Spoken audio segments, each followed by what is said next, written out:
Buenos días con todos. El trabajo que vamos a realizar a continuación es para la materia de pluralismo jurídico. Nuestro grupo está integrado por Dayana López, Milena Espina y Alexandra Peñarrera. El tema a tratar será la mujer y las distintas formas de violencia. Para ello, nosotros nos hemos basado en 4 textos y un caso de manera simplificativa para realizar este debate. Los textos a tratar serán los siguientes. Crítica al derecho penal por el feminismo, el cual es una tesis de Daniela Saikowski, y el texto de la respuesta judicial del femicidio en Ecuador por la Comisión Iberoamericana de Derechos Humanos. Vamos a tratar también crítica al desarrollo del derecho penal, la legítima defensa en situaciones de no confrontación. Esto basado en la tesis de la autora Correa Flores y del artículo publicado por la doctora Liz Fabiola Muñoz Beteta. También vamos a tratar el texto Correa Flores, legítima defensa en situaciones de sin confrontación, la muerte del tirano de casa. Y el artículo de Liz Fabiola Muñoz Beteta sobre la legítima defensa sin confrontación. Para ejemplificar lo dicho, usaremos la jurisprudencia de la Corte Constitucional sobre la violencia contra de las mujeres, la tesis de violencia contra la mujer y la reparación integral por Ramiro Novoa Paredes y Marta Olivia. A continuación, yo voy a ser la primera en exponer. Bueno, el texto sobre el cual yo realicé mi intervención es un texto en el cual nos dice que en los últimos años el derecho penal ecuatoriano ha registrado cambios importantes en la materia de protección de derechos humanos de las mujeres, que están acordes con los principios garantistas de la Constitución de nuestro país. A fin de conocer la evolución y cómo la normativa ha ido cambiando, es necesario mencionar que en 1995 se aprobó la Ley en contra de la violencia de la mujer y la familia, el artículo 17 y 26, los cuales tenían por objeto proteger la integridad física, psíquica y libertad sexual de la mujer y los miembros del núcleo familiar, mediante la prevención y sanción de la violencia intrafamiliar, constituyéndose así un hito social y jurídico importante para la lucha del movimiento de las mujeres en el Ecuador. A resolver, es innegable que la respuesta de la violencia de género ha evolucionado desde la absoluta permisividad de los actos de violencia en contra de las mujeres hacia el reconocimiento parcial de estas problemáticas, desde la consideración errónea de que los delitos sexuales entre pareja eran una cuestión de índole privada hacia su reconocimiento como verdaderas infracciones de persecución pública. Inclusive desde la atenuación de los homicidios de la mujer por motivos de honor hasta su tipificación como el delito por relaciones asimétricas de poder, como es el femicidio. Vemos que en la Constitución de nuestro país se señala el derecho a la mujer y de las niñas y adolescentes a vivir una vida libre de violencia, por lo cual la inclusión del COIP de la figura del femicidio constituyó una necesaria respuesta de armonización, con el fin de visibilizar las muertes violentas e intencionales de mujeres por razones de género. Bueno, sin embargo, su tipificación resulta insuficiente en este caso para comprender otras categorizaciones de la violencia extrema hacia las mujeres, las cuales son perpetradas fuera del espacio privado o de las relaciones de pareja. Y por otra parte, una institucionalidad que requiere fortalecerse para responder a la prevención de estas problemáticas.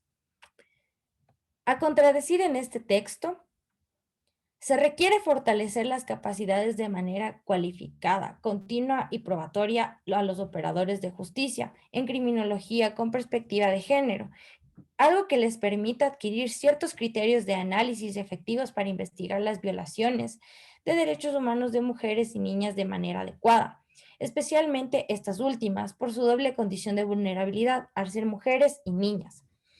Esto implicará además reforzar mecanismos de obligatoriedad para la vigencia del debido proceso y cuyo incumplimiento deberá generar no solo responsabilidades personales, sino también administrativas, civiles y penales, frente a acciones o omisiones que en este caso impidan un verdadero acceso a la verdad, a la justicia y a la reparación integral de las víctimas o sobrevivientes y sus familiares a la luz de las obligaciones internacionales de derechos humanos. Finalmente, es necesario implementar un programa para la reparación integral a favor de las víctimas y sobrevivientes y sus familiares que han sufrido del femicidio. una reparación que ofrezca medidas dirigidas a la reconstrucción del proyecto de vida de esta persona. No basta con que las víctimas accedan a la administración de justicia. El objetivo en este caso sería otorgarles una verdadera justicia reparatoria que vaya más allá de resarcir daños a las víctimas directas, sobrevivientes o indirectas, dando así voz a quienes han sido vulnerados sus derechos y considerando su visión como en cualquier proceso judicial o administrativo. Eso sería todo con respecto a mi intervención. Muchas gracias, Milena, por tu intervención muy clara. Con respecto a ello, podemos complementar el hecho de que las mujeres se encuentran en distintas situaciones de violencia, pero ante estas tenemos grandes opciones por las que se puede actuar y por las cuales una mujer también es agredida. Con referente a ello, hago referencia a los dos textos en los que me basé para mi investigación, los cuales son la legítima defensa en situaciones sin confrontación, que es escrito por la doctora Correa Flores, y el texto de Fabiola Muñoz Beteta, igualmente por la legítima defensa sin confrontación. Para ello, debemos tener en cuenta qué quiere decir legítima defensa en situaciones sin confrontación. Pues las dos autoras manifiestan que se considera como legítima defensa en las situaciones en donde una mujer tiranizada, es decir, que sufre violencia física, psíquica, agresiones contra la libertad y violación sexual, mata a su pareja agresora o también llamado tirano, en situaciones donde no hay confrontación, es decir, cuando su agresor está en una situación de indefensión, es decir, como que estuviera dormido, borracho o simplemente desprevenido. Ante ello, ¿qué se puede, qué se puede dar como un argumento a favor en esta situación? Bueno, en primer lugar, es positiva la idea de que se lleve a cabo una investigación en donde se pone sobre la mesa la realidad de las mujeres que vivimos cada día, las cuales sufren constantemente de agresiones, abusos, violaciones, tanto físicas como sexuales, desigualdad estructural y discriminación de género. Ante ello, hay que tomar en cuenta la idea de que no es la misma situación en el que una mujer mate a su agresor sin confrontación por temor a su propia vida o integridad, que una persona mate a otra por diferentes motivos, ya sea por venganza, por robo, etc. Por ello, a resolver, ante un posible escenario donde una mujer mate a su agresor o tirano, antes de condenarla, que sería en este caso la verdadera víctima, se examine y analice la situación en la que se encontraba y las razones por las que actuó de esa manera. En este sentido, que se actúe bajo la creencia razonable que se imparte dentro del sistema anglosajón americano, en donde a través de análisis profundos se estudia la situación de la mujer y sus condiciones físicas y psicológicas, las cuales la impulsó a hacer tal acto, ya sea porque si no lo mata, la atacará de nuevo o incluso la puede matar. Por tanto, donde su vida e integridad está en peligro, e incluso la de su familia. Por ende, una vez recabados estos hechos, se puede llegar a una reducción de la pena o incluso un eximente de responsabilidad. Pero, al contrario, lo negativo es que al analizar la situación psicológica, se pueda considerar que estas mujeres sufren de una condición mental que las hacen actuar como actuar. Por tanto, se considera que no es capaz de reaccionar de ninguna forma en contra de su agresor porque está convencida de que nada de lo que haga va a ser útil para evitar que el maltrato continúe.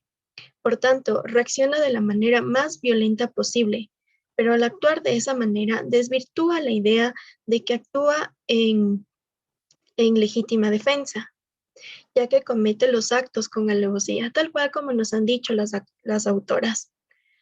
Otro criterio que se puede sacar de ello, y por lo tanto es negativo, es que consideran que existen otras vías de actuación. Cabe recalcar el hecho de que en América Latina las autoridades, y no solo de América Latina, sino del todo el mundo, a veces recurrir a ellas pueden ser una pérdida de tiempo. Esto debido a que la mujer es una figura en el que se la discrimina tan radicalmente, tanto en el sistema como por las personas naturales. Por lo tanto, al mencionar que existen otras vías de actuación como recibir ayuda de terceros, acudir a centros o tratar de salir de esa situación, puede ser una opción, pero las autoras mencionan que debe haber esa opción para que sea legítima el actuar de la mujer, para que pueda actuar en legítima defensa en situaciones sin confrontación, es decir, que sea de última ratio, ya cuando no existan más alternativas para poder defender su vida y dignidad.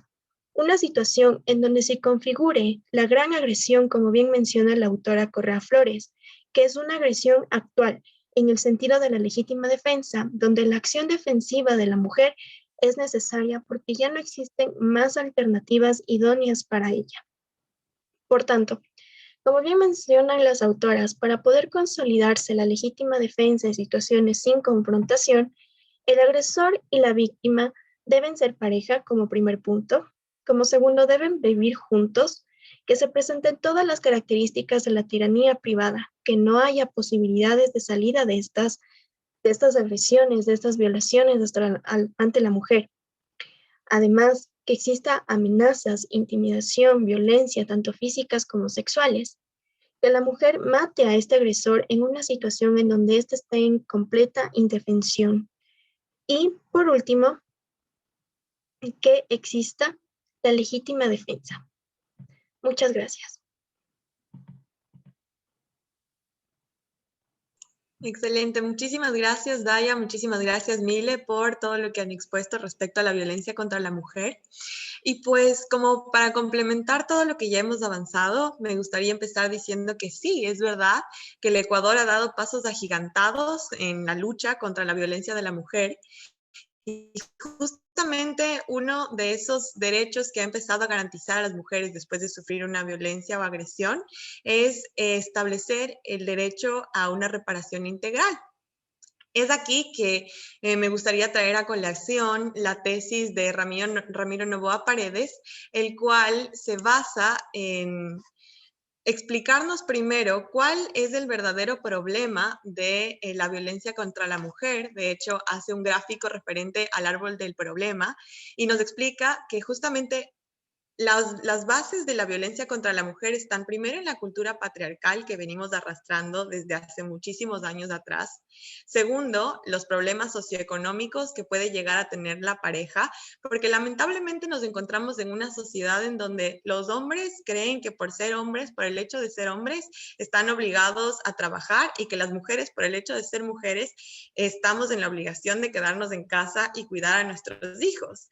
Entonces, no tenemos ninguna otra posibilidad de poder generar un ingreso que en el caso de que nosotros ya no queramos estar cerca de nuestra pareja, queramos terminar la relación, podamos sostenernos y vivir de alguna manera independiente. Entonces, lamentablemente, aunque hemos, como les lo decía en un inicio, nos hemos liberado muchísimo ya las mujeres y hemos empezado a ganar derechos y obviamente hacer respetar las obligaciones que el gobierno nos ha garantizado. A pesar de eso, nosotros seguimos en esta posición en donde muchas mujeres, por miedo a quedarse solas, por miedo a no tener cómo sostener a sus hijos, cómo sostenerse a ellas mismas, pues siguen aceptando estas agresiones físicas, psicológicas, que son base del problema.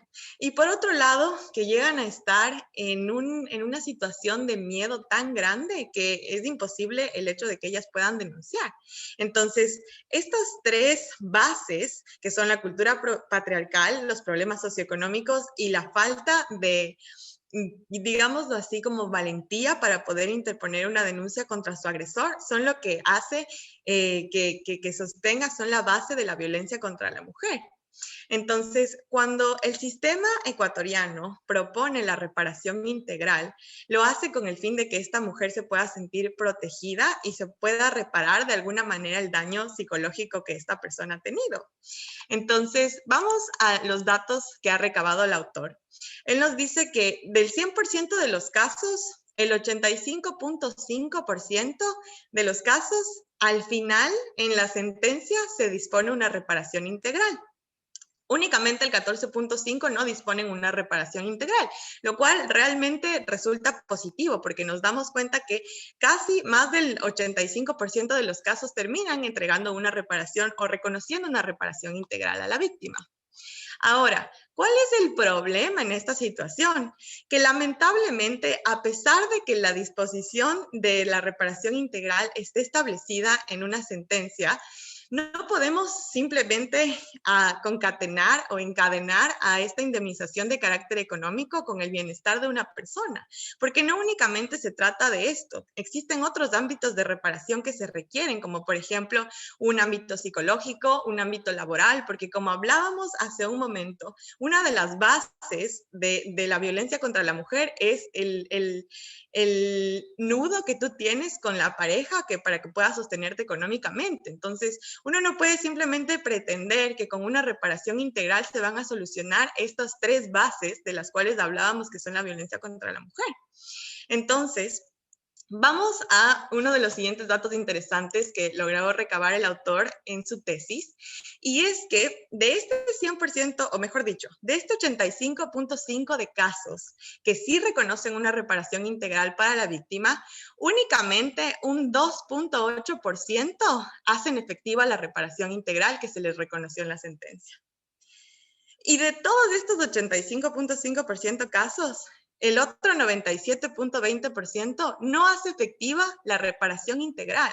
Y es obvio, porque como una mujer que ha sido violentada tantos años, que ha sido maltratada, que tiene una autoestima baja, porque justamente las consecuencias de la violencia contra la mujer son la baja autoestima, la vulneración de sus derechos y obviamente simplemente el hecho de no sentir que eres útil, el miedo, la pérdida de inclusive la capacidad de poder comunicarlo con las personas que son de más confianza para ti. Entonces, ¿cómo una víctima que ha sido maltratada quizá 8 o 10 años de su vida puede exigirle a su agresor que cumpla con una reparación integral que le han reconocido? Probablemente la víctima no tiene ni siquiera ganas de verle a esa persona o no puede acercarse, o realmente su problema o su impacto psicológico después de la vulneración ha sido tan grande que ni siquiera puede acercarse a su agresor.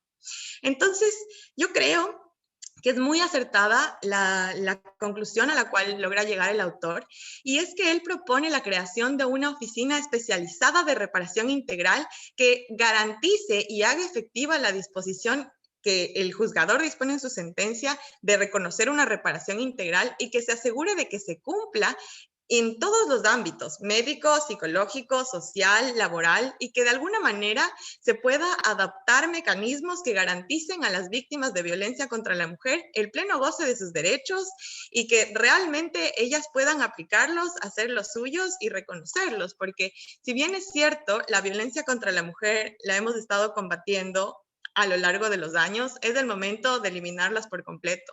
Y la única manera en la que eso se va a lograr es hacer que se garanticen los derechos que la misma Constitución está entregando. Entonces creo que y considero que es importante que se pueda crear esta sala especializada y creo que eso apoyaría muchísimo a combatir la violencia contra la mujer. Eso es todo. Bueno, muchísimas gracias igual por la participación. De esta forma y expuestos cada uno de los temas con respecto a los textos que se mencionó al principio, doy por terminado este debate y de igual manera les agradezco por su presencia.